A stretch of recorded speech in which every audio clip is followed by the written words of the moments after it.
오늘도 기괴한 도서관에 오신 서서님들 환영합니다. 세상에는 다양한 눈이 있습니다. 다양한 색깔과 특징을 가진 눈. 오늘 이야기해드릴 존재는 어둠 속에서 반짝이는 눈과 그림 그리는 눈알 로봇과 터지고 번지는 눈알에 대한 이야기입니다.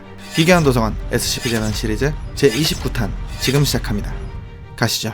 시청 위험 레벨 4. 사진만 보면 일본 공포영화 같습니다. 일련 번호 SCP-134. 격리 등급 안전. 별명 별을 눈에 품은 아이. 어느 날 일본 요코하마에 위치한 고아원에서 기형아가 버려졌다는 보고가 들어왔습니다. 그리고 SCP 재단이 고아원에서 발견하게 된 것은 눈동자조차 보이지 않는 그저 어두컴컴한 검은 눈을 가진 아이였습니다. 또래에 비해 왜소한 체격에 검은 머리카락의 동양인 아이이며 특징적인 부분은 눈동자가 있어야 할 위치에 한 쌍의 검은 구멍이 있다는 것입니다. 평범한 인간의 각막과 비슷한 투명한 막으로 덮여 있으며 검사 결과 일반인의 각막보다 150배에서 200배 정도로 탄력이 더 강한 것이 확인되었습니다. 게다가 SCP-134는 눈꺼풀이 없기에 눈을 깜빡이거나 감을 수 없었습니다. 그리고 SCP-134는 시각이 없습니다. 즉, 눈에 있는 검은 구멍은 시각적인 기능이 없기에 앞을 볼 수 없었습니다. 일상에서 SCP-134의 눈은 완전히 검은색으로 보이지만 어두운 곳에서 관찰할 땐 검은 구멍 속에서 매우 희미한 빛들이 있는 것을 확인했습니다. 게다가 이 빛들의 위치나 밝기를 장시간 관찰한 결과 이 빛들은 항성과 은하와 같다는 사실이 밝혀졌으며 현재도 재단의 천문학자가 연구 중입니다. 이후에도 다양한 검사를 통해 눈의 구멍을 제외한 두개골 내부에는 아무런 특이사항이 없는 것이 확인됐으며 SCP-134의 눈 구멍을 통해 보였던 은하는 우리가 있는 은하와 다른 은하이며 SCP-134의 안화가 양쪽 은하의 경계라는 것과 반대쪽 은하가 존재함이 증명됐습니다. 또한 안화 너머의 은하는 SCP-134의 신체 활동이나 신진대사와는 관련이 없는 것으로 보였습니다. SCP-134는 자신이 그저 시각장애인이라고 인지하는 것 외엔 특이하다고 생각하지 않습니다. 그리고 평상시엔 검사나 실험을 하는 SCP-재단 인원들에게 적대적인 행동을 하진 않지만 SCP-134가 영유아기에 자폐아와 같은 증상이 나타나는 조짐이 보이기에 아동 발달 전문의가 배치되었고 전문의는 제대로 된 아동 발달을 위해서는 이름을 지어주고 불러줘야 한다고 말하면서 스텔라라는 별명을 붙여 말했습니다. 그런데 SCP-134는 자신을 이름으로 부르던 사람이 다른 SCP-재단 인원들처럼 자신에게 실험이나 검사를 하려고 할 경우 매우 화를 내며 비협조적인 태도를 보였습니다. 이때부터 모든 SCP-재단 인원들은 SCP-134를 일련 번호로 부르도록 명령되었고 만약 SCP-134를 이름으로 부르거나 지나친 관심을 가질 경우 즉시 엄중히 처벌받거나 해고됩니다. 앞서 SCP-134에게 이름을 붙였던 의사는 다른 SCP 개체들에게도 지나친 관심을 가졌기에 해고되었습니다. SCP-134는 기존에 배웠던 일본어는 물론 영어를 배웠으며 시각장애인을 위한 점자를 배우는 중입니다. 현재 SCP-134는 가로 6m, 세로 8m 특수인간형 격리실에 격리 중이며 SCP-134가 시각이 없기에 가구나 물건의 위치는 항상 동일하도록 유지하고 있으며 SCP-134도 현재 구조를 기억하고 길들여져 있기에 큰 문제 없이 생활하고 있습니다. 특이한 점은 눈이 보이지 않는데도 헬로키티 마스코트가 그려진 담요, 이불, 베개 등을 선호했습니다. 재단에서도 되도록이면 인간으로 대하며 정기적인 교육과 장난감 등을 제공하며 SCP-134가 추가적인 물건을 요구할 경우 3등급 이상 직원의 허가를 받고 제공할 수 있습니다. 눈이 있어야 할 공간에 펼쳐진 검은 우주와 반짝이는 별빛이 있는 어린아이 SCP-134. 이 아이의 정체는 뭘까요? 그리고 이러한 아이의 부모는 대체 뭐하는 사람들일까요? 판단은 여러분께 맡기겠습니다. 시청 위험 레벨 2. 처음엔 기묘하게 생겼지만 보다 보면 귀여운 로봇입니다. 일련 번호 SCP-753. 격리 등급 안전. 별명 자동 화가.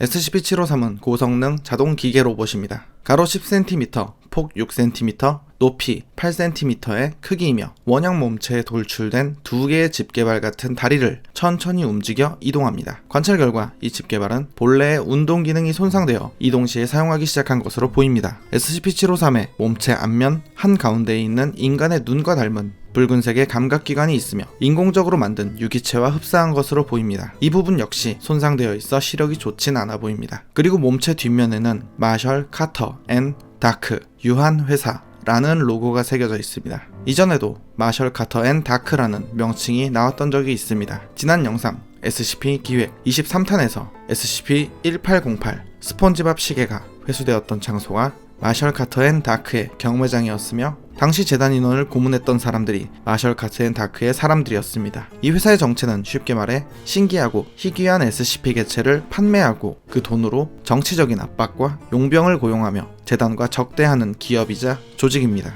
대부분의 구성원이 굉장히 부유한 사람들이고 상식적으로 이해하기 힘든 비윤리적인 행위도 서슴지 않습니다. 마셜 카터 앤 다크에 대해선 다음에 자세히 다뤄보도록 하겠습니다. SCP-753을 계속해서 조사한 결과 내부에 아주 작은 뇌가 있는 것이 확인됐고 기초적인 신경기관이 전신을 움직이는 것이 밝혀졌습니다. 그리고 SCP-753의 몸체 윗부분에는 정체불명의 수신기가 달려있으며 SCP-753은 주변 환경이나 사람에 대해서 아무런 반응이나 인식을 하지 못하는 걸로 보였습니다. SCP-753의 주 목적은 그림을 그리는 것으로 보였습니다. 그것도 굉장히 디테일하고 사실적으로 그림을 그리는데 다만 실제 풍경과 조금 다르게 그립니다. 게다가 SCP-753이 그린 그림들은 대부분 SCP-753의 죽음과 연관이 있습니다. 최초 SCP-753이 발견될 당시 마셜 카터 앤 다크에서 SCP-753을 구매했던 사람이 망가졌다고 불평하며 마셜 카터 앤 다크로 반품했고 해당 조직에선 SCP-753을 소각 처분하려고 했으나 조직에 잠입해 있던 SCP 재단 인원이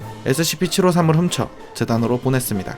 SCP-753은 보통 1시간에 한 장의 그림을 만들어내며 페인트나 캔버스 등 그림을 그릴 수 있는 도구나 재료가 없을 땐 정지하며 장비를 정지합니다. 최소 일주일 이상 수면 상태에 돌입합니다. 그렇게 연구를 위해서 주기적으로 페인트 및 캔버스를 지급하고 있으며 SCP-753은 완성된 그림에는 아무런 관심을 주지 않습니다. 현재 SCP-753은 감시 카메라로 관찰 중인 가로 세로 6m의 격리실에서 페인트 5리터, 캔버스 24개를 매일 제공하고 있으며 완성된 그림은 연구 직원이 기록 및 보관합니다. 재료가 떨어질 때까지 끊임없이 그림을 그리는 마셜 카터 앤 다크 유한회사와 관련 있는 그림을 그리는 로봇 SCP-753. 제 영상에 쓸 그림 좀 그려줬으면 좋겠네요. 시청 위험 레벨 2 그냥 눈알. 일련 번호 SCP-718 격리 등급 케테르 별명 눈알. SCP-718은 눈알입니다.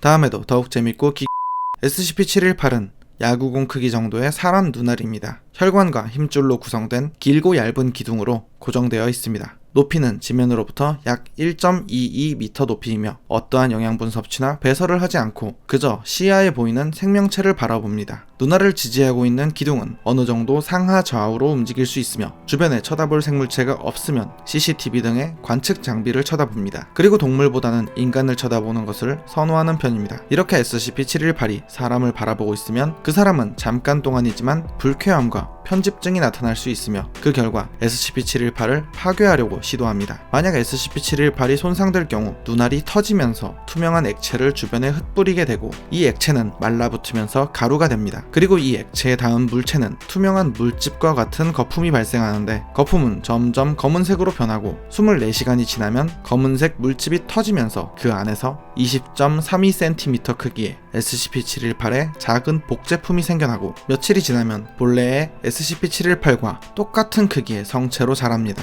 이러한 현상은 모든 유기물 표면에서 나타나며 대부분의 무기물 표면에서도 발생합니다. 게다가 살아있는 생물체의 표면에서 자라난 SCP-718은 영구적으로 그 신체에 고정되어 버리며 별다른 통증은 없었습니다. 그리고 외과 수술을 통해 몸에 자라난 SCP-718을 제거할 수는 있었지만 해당 수술을 받은 인원은 심각한 고통을 호소했습니다. SCP-718이 표면에서 자라나서 숙주가 된 인간은 유독 다른 SCP-718을 발견하면 파괴하고 싶어하는 강한 충동을 보였습니다. 그리고 그들은 공통적으로 일반적인 시각이 퇴화하는 대신 SCP-718을 통해 을 볼 수 있다고 합니다. 이러한 증상으로 인해 숙주가 된 인원들은 정신불안 증세를 보이며 자살하는 경우도 있었습니다. 그리고 숙주가 사망할 경우 SCP-718은 또다시 폭발하며 또 다른 SCP-718을 만들어냅니다.